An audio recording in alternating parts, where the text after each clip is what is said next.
ভাই কি হয়েছে? এত জরুরিভাবে যে টাইকা পাঠাইলেন আমারে? কোনো সমস্যা হয়েছে নাকি এইদিকে? হ্যাঁ মিন্টু, এইদিকে তো একটা সমস্যা হয়ে গেছে। পুলিশ আইছিল কিছুক্ষণ আগে আমার বাসায় বাহাদুরকে খোঁজার জন্য।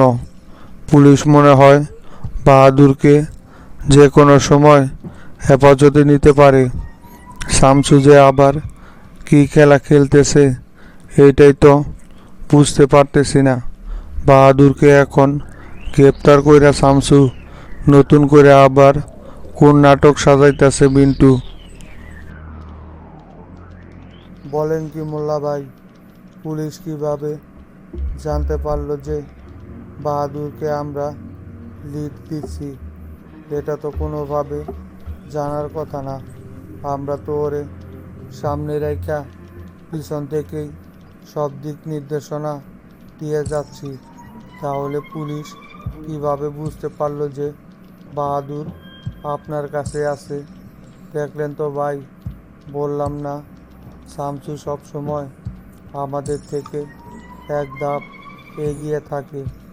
ওই ঠিকই বুঝতে পারছে যে বাহাদুরকে আমরাই লিড দিচ্ছি। সেটা তো আমিও বুঝতে পারতেছি না মিন্টু। শামসু তো এই কথা কোনোভাবেই জানার কথা না। নাকি এটা আবার কাশিম টিভির সাংবাদিকের ভিতরে কেউ তথ্য প্রদান করলো নাকি?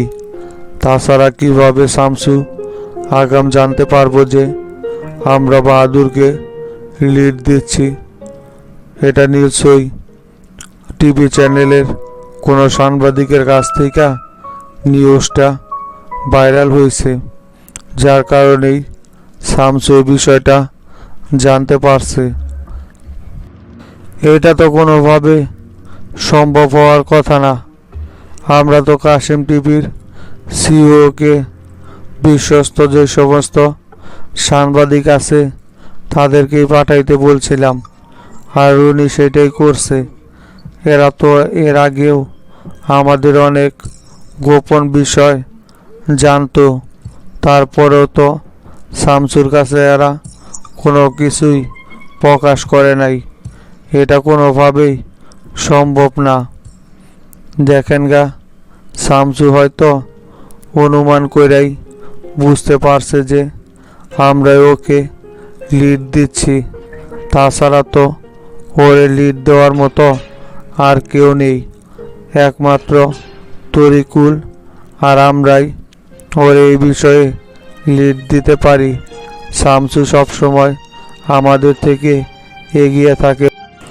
শামসু যতই আমাদের থেকে এগিয়ে থাকুক না কেন, এবার আর কোনোভাবেই আমাদের এই পাতানো জাল থেকে শামসু বের হইতে পারবো না। এ ব্যাপারে তুমি নিশ্চিত থাকো। যেভাবে হোক শামসুর জন্য এবার যে জালটা ফালতেছি এইখানে শামসুকে আটকিয়ে ছাড়বো। বারবার শামসু সবার চোখে ধুলো দিয়ে পার পেয়ে যায়, কিন্তু এবার আর শামসু সেই রকম কোনো কিছুই করতে পারবে না। সময় মতো দেখবা ঘোড়ার আড়াই চাল এমনভাবে দিব যে শামসু এদিকও যাইতে পারবো না, ওই দিকও যাইতে পারবো না। অনেক শামসুর সাথে খেলা হয়েছে, এবার ডাইরেক্ট অ্যাকশনে যাওয়া হইব। বাহাদুরকে দিয়েই শামসুকে এবার সাইজ করব। তাইলে ভাই এখন কি করতে চাইতেছেন? শামসুর হাতে যদি বাহাদুর আটক হয়ে যায় তাহলে তো আমাদের সব প্ল্যান নষ্ট হয়ে যাইব। ওরা নিশ্চয়ই বাহাদুরকে গ্রেপ্তার করে কোনো না কোনো একটা নাটক সাজাইবেই। এ ব্যাপারে আপনি শিওর থাকতে পারেন। সেই জন্যই মূলত ওরা বাহাদুরকে খুঁজে বেড়াইতেছে। কোনোভাবেই এখন বাহাদুরকে পুলিশের হাতে ধরা পড়তে দেওয়া যাইব না। বাহাদুরকে কোথায় রাখছেন বর্তমানে? বাহাদুরকে তো বর্তমানে আমার মহাকালীর বাসভবনে রাখছি। সেইখান থেকে আপাতত ওরে সইরা যাইতে বলছি। দেখা যাক কি করা যায়। যদি কোনোভাবে বাহাদুর পুলিশের হাতে গ্রেপ্তারও হয়ে যায়, তার জন্য অন্য একটা পরিকল্পনাও আমি সাজিয়ে রেখেছি মিন্টু। এবি পার্টির শীর্ষ কয়েকজন নেতাকর্মীদেরকে দিয়া আন্দোলন তীব্র করতে হইব। তুমি খোঁজ খবর নিয়ে দেখো বাহাদুরের হয়ে এমন কোন বিশ্বস্ত নেতাকর্মী আছে যারা এখনো বাহাদুরের জন্য কাজ করে যাবে। তাদেরকে দিয়া এবং বিরোধী দলের তরিকলকে দিয়া রাজপথে আবারও আন্দোলনের ডাক দি। সেটা জানতে হইলে তো আমাদেরকে আগে বাহাদুরের সাথে কথা বলতে হইব। ওর সাথে কথা বলতে পারলেই বোঝা যাইব যে দলের ভিতরে ওর বিশ্বস্ত কোন নেতাকর্মী থাকতে পারে। তাছাড়া তো অনুমান করিয়া কোনো কিছু করা যাইব না, তাহলে এটা আবার বিপরীত হইতে পারে। মিলনার ফরিদুল তো অনেকদিন যাবতই এবি পার্টির দায়িত্বে আছে। এতদিনে ওরা ওদের বিশ্বস্ত লোকজনদেরকে বিভিন্ন পদে বসিয়ে রেখেছে। যারা ওইখান থেকে বাদ পড়ছে তাদেরকে মূলত টার্গেট করতে হইব। সাবেক নেতাকর্মীদেরকে দিয়েই এই কাজটা করাইতে হইব। তাইলে তাই করো, বাহাদুরকে সাথে কথা বলো তুমি, আর এটা খুব গোপনে করবে। আমাদের সকলের উপরে কিন্তু পুলিশের কড়া নজর আছে।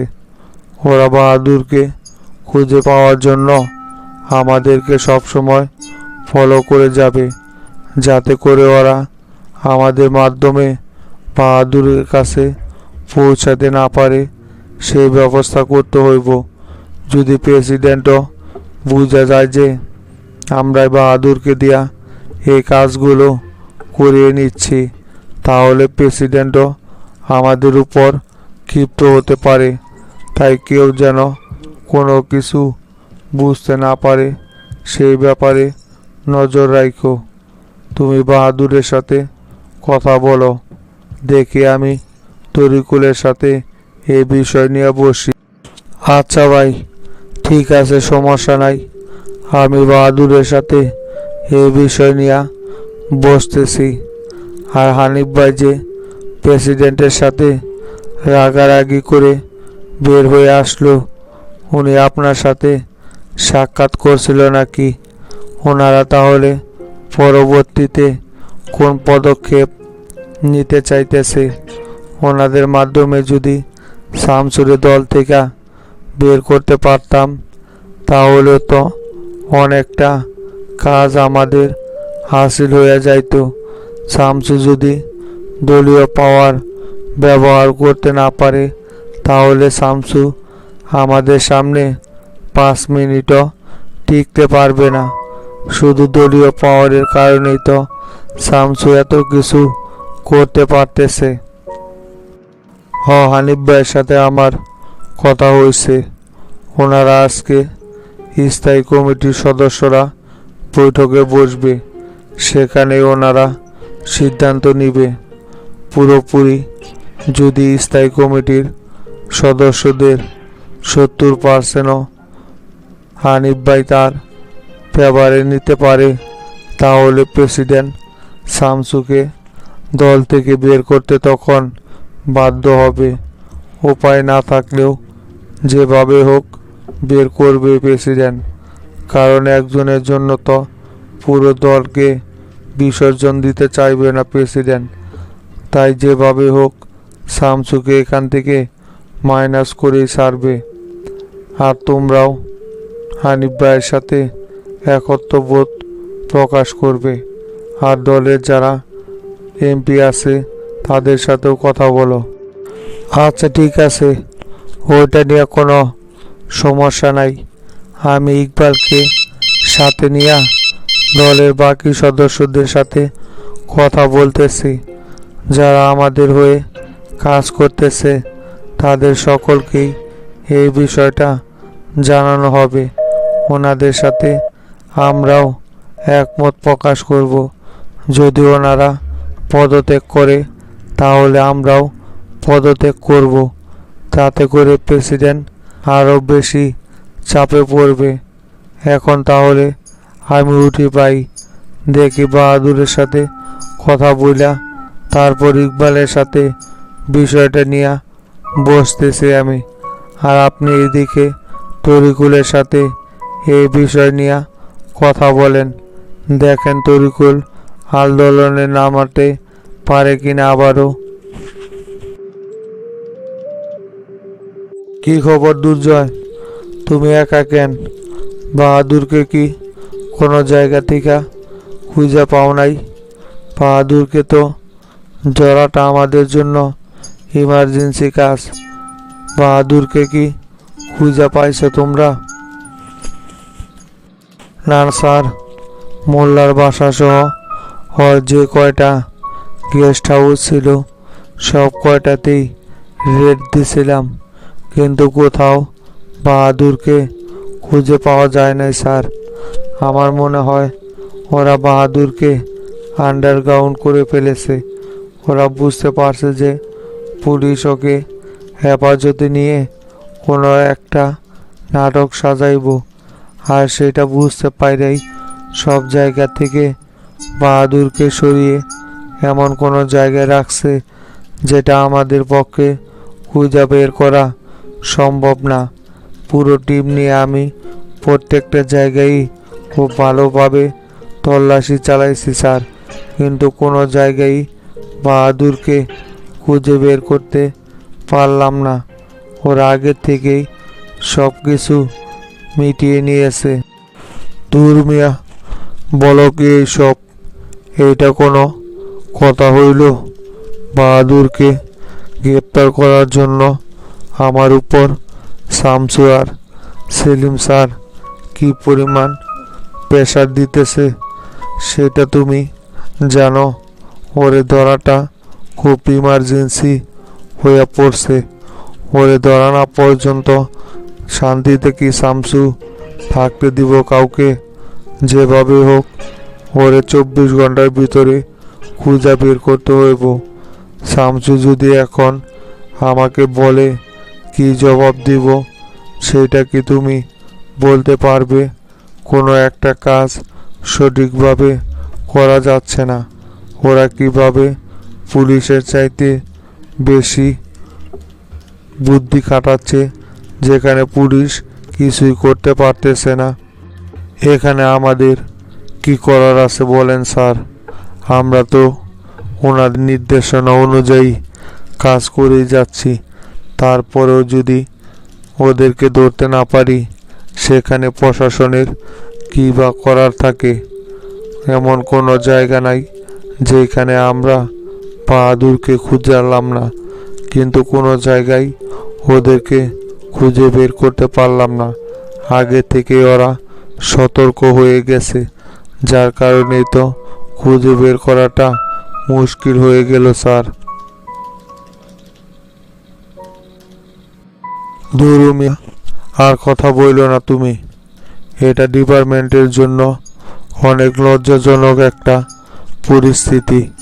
পুলিশের চাইতে যদি অপরাধীরা বেশি সক্রিয় হয়ে যায় তাহলে এটা আমাদেরই তো সবচাইতে বড় ব্যর্থতা।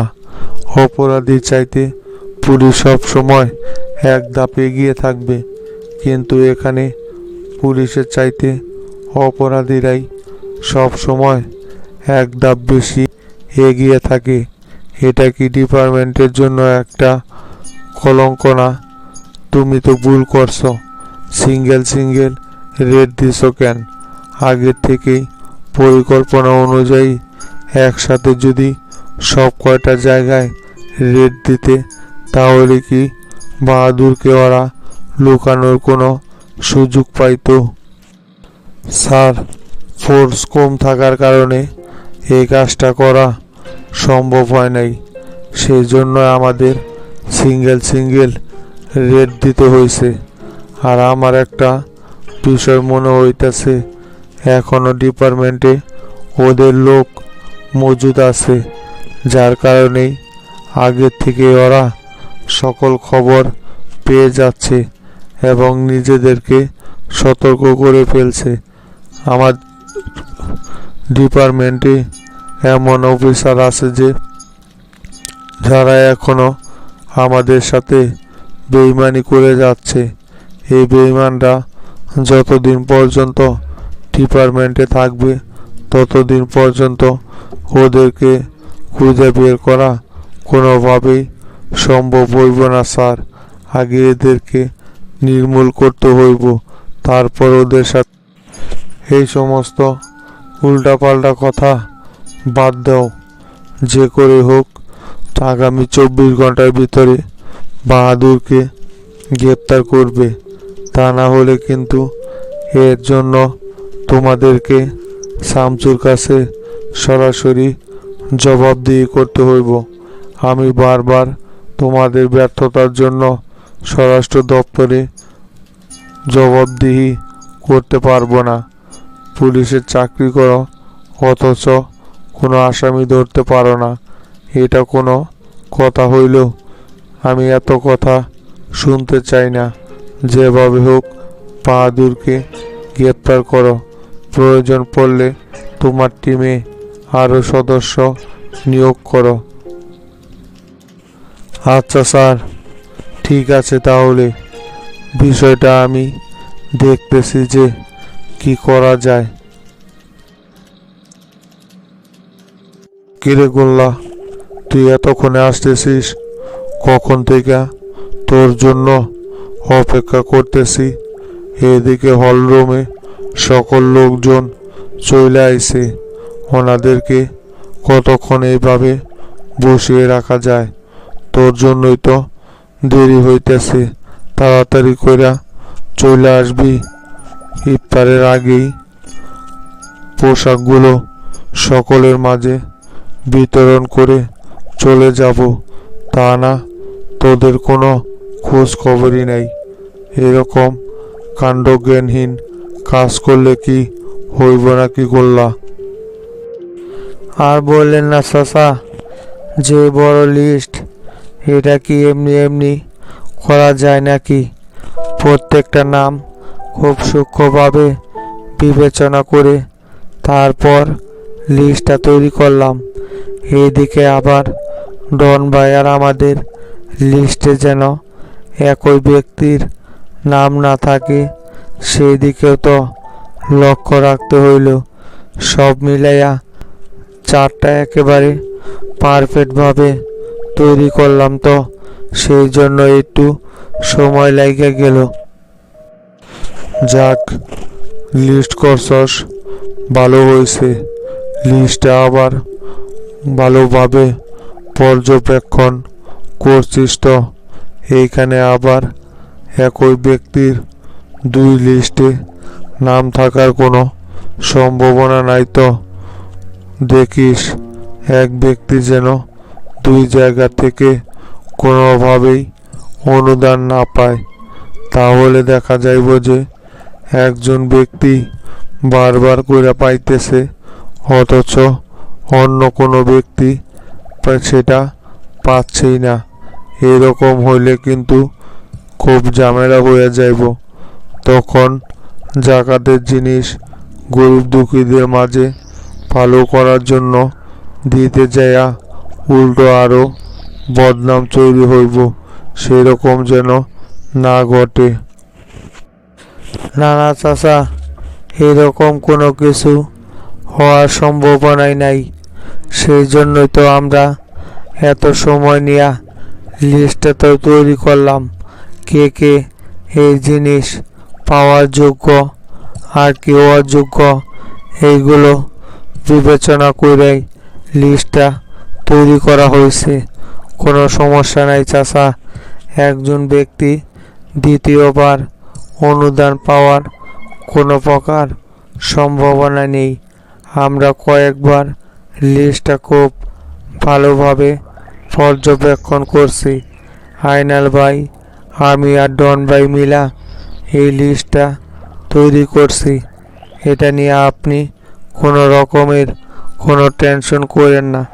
এখানে নাম দুই জায়গায় থাকার কোনো সম্ভাবনাই নাই চাচা। আচ্ছা ঠিক আছে, চল তাহলে গেস্ট রুমে যাওয়া যাক। আর মালপত্র সব পার্টি অফিসে নিয়ে আইসস তো? না আবার ওইটা বাসায় রাইখা ঢং ঢঙাইয়া চলে আইসস পার্টি অফিসে? এমনিতেই কিন্তু মানুষজন রোজা থাইকা অনেকক্ষণ সময় অপেক্ষা করতেছে, আর কিন্তু কাউকে অপেক্ষা করানো যাইব না। না না চাচা, মাল বাসায় থাকবো কেন? সব কিছু পার্টি অফিসে পিক আপ দিয়া নিয়ে চলে আসা হয়েছে। এখন শুধু সেগুলো হল রুমে নিয়ে যাওয়া হইব। আর আপনি লিস্ট অনুযায়ী এক এক করে সকলের ভিতরে প্রচার করতে থাকবেন। চলেন হল রুমে যাওয়া যাক। আয়নাল বাইরে আমি মালগুলো হল রুম রাইখে আসতে বলছি।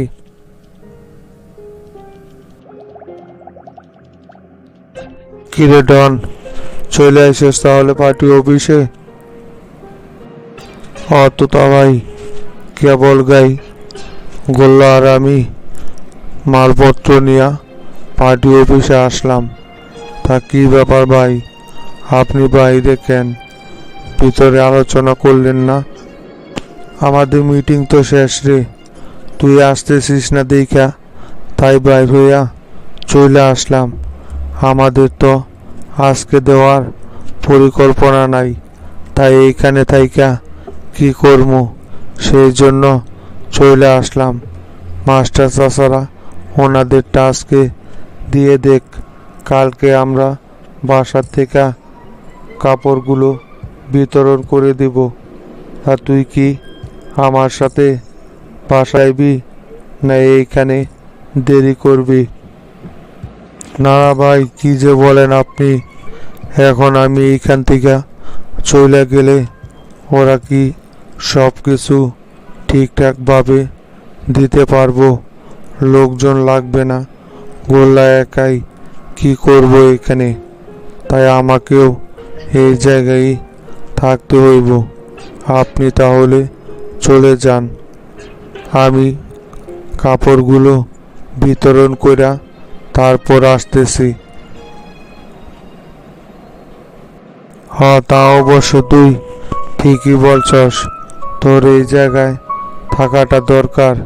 তুই তাহলে ওদের সাথে সব কিছু বিতরণ কইরা তারপর আসেক। আমার ভালো লাগতেছে না, আমি তাহলে চলে গেলাম বাসায়। কিরে শামসু, তাইলে ওইটা কি করলি? বাহাদুর এমন হঠাৎ করে কিভাবে পাবনা থেকে বের হয়ে আসলো? প্রেসিডেন্ট এই ব্যাপারে কি বলতেছে শামসু?